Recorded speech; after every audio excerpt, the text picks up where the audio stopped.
Uma das coisas que a gente faz assim, ó, com maestria, que nem deveria, né? Mas tudo bem, a gente faz com maestria, é se cobrar, se criticar. Aquela autocrítica, né? Ela é muito forte com a gente, ela é mais forte com a gente do que com o outro. E aí, hoje eu quero compartilhar com você, que eu acredito que possa ser útil para alguém, que eu espero que seja útil, que é por isso que eu tô fazendo. É quando a gente tá em relação a se cobrando com o tempo. Eu vou compartilhar uma história. Uma história que é minha mesmo. Eu fiquei 13 anos casada. Só que durante toda a relação, eu já sabia que não ia dar certo, mas eu tinha aquela ponta de esperança de que vai melhorar, a gente vai se acertar, pipipipopopó, aquela coisa de sempre. E aí quando eu decidi me separar, aloquei um apartamento, e eu tava ali, né, naquela cobrança, ele tava almoçando, assim, tava olhando pra fora, e a vista que eu tinha, eu vou comentar da vista pra poder criar o contexto, você entender porque que eu tô falando isso. E aí a vista que eu tinha, ali quem conhece o Campeche, aquela praia linda, bem perto do Morro das Pedras, assim, a curva, o prédio era virado pra cá, então a minha vista era pra lateral direita, ali bem onde o sol nasce primeiro no Morro das Pedras. Então, ali eu via o mar. E eu tava almoçando, assim, olhando pra aquela parte da paisagem ali, as ondas, e me criticando, me xingando, porque eu não me separei antes, eu teria mais tempo, eu estaria mais nova, não sei o que, aquela coisa assim, sabe, me culpando e me apontando o dedo, eu comigo ali, naquilo ali, sem dó. Aí tô almoçando, né, olhando, e aí no que eu virei pro meu computador, que tava do lado esquerdo, assim, na sala ali, o meu monitor tava com uma área com a foto, que até é uma foto bem semelhante com a que eu tô agora, eu vou mostrar aqui pra vocês que é um lugar lindo. Aí, quando eu olhei pra foto ali, eu vi que a paisagem se complementava, porque a foto que eu tava usando no meu computador era da Ilha do Campeche, ou seja, ela complementava aquela vista que eu tava tendo. Do lado direito é essa parte ali da curva, do Morro das Pedras, do mar e tal, e quando virava pra cá, só que daí como não dá pra enxergar, porque o prédio é virado pra um lado e aqui é a parede e tal, né? Então, o meu computador complementava a visão, que daí dava a perspectiva toda do que teria lá na frente. Ou seja, eu olhava para fora, via a realidade, né, com os meus olhos, e olhava para a tela do computador, era a continuação daquela paisagem. E na hora que eu tava ali me criticando, olhando para aquela paisagem real ali, quando eu olhei pro computador, me caiu a ficha, assim, me caiu ao mesmo tempo um agradecimento a Deus e ao mesmo tempo um profundo respeito pelo meu ritmo. Um profundo respeito, uma empatia, uma compaixão, um acolhimento, de entender que tá ok, meu lado racional tava ali me cobrando uma questão de agilidade no tempo ali, vamos correr, porque eu não fiz antes, papapá. Só que o tempo é divino.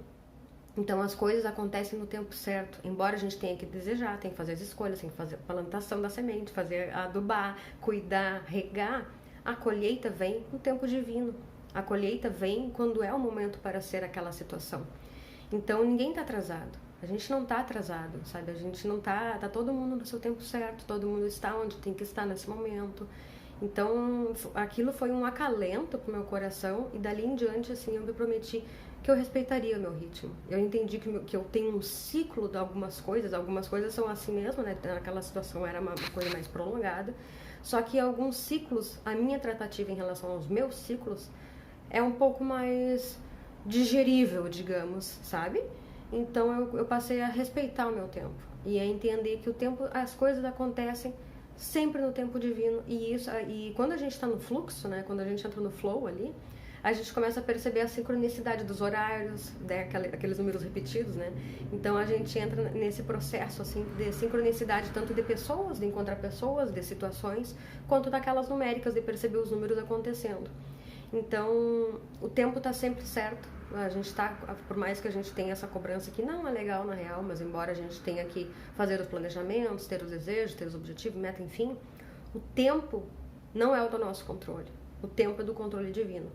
E então a gente tem que respeitar, sabe? E o tem que em relação. Eu não sou muito dessas regrinhas, porque a minha verdade não necessariamente é a tua verdade, né? Então, eu ouvir aquilo que vai ressoar com o teu coração, você pega pra você. E é assim que eu faço com as coisas que eu absorvo e é assim que eu acredito que é. Então, o tempo tá sempre certo. A gente tá no lugar que tem que estar, a gente tá na fase que tem que estar. Mesmo que os sintomas da vida, a vida vai nos colocando em outras direções, ela nos conduz para onde a gente precisa chegar. Ela nos conduz para onde a gente tem que estar. Mesmo que a gente tenha o livre-arbítrio e as escolhas, ela faz essa linda condução. Né? Então era só isso que eu queria compartilhar com você. Se você está numa situação de se cobrar e se criticar, e o tempo, por que eu não fiz, por que eu não sei o quê, As coisas são como tem que ser, elas acontecem do jeito perfeito, sensacional, e o tempo é sempre divino. O tempo divino em relação a mão de Deus, fonte, universo, fonte criadora, como você quiser chamar, né? Como você quiser chamar, né? Tá nele, não da gente, nesse aspecto em relação a isso. É isso.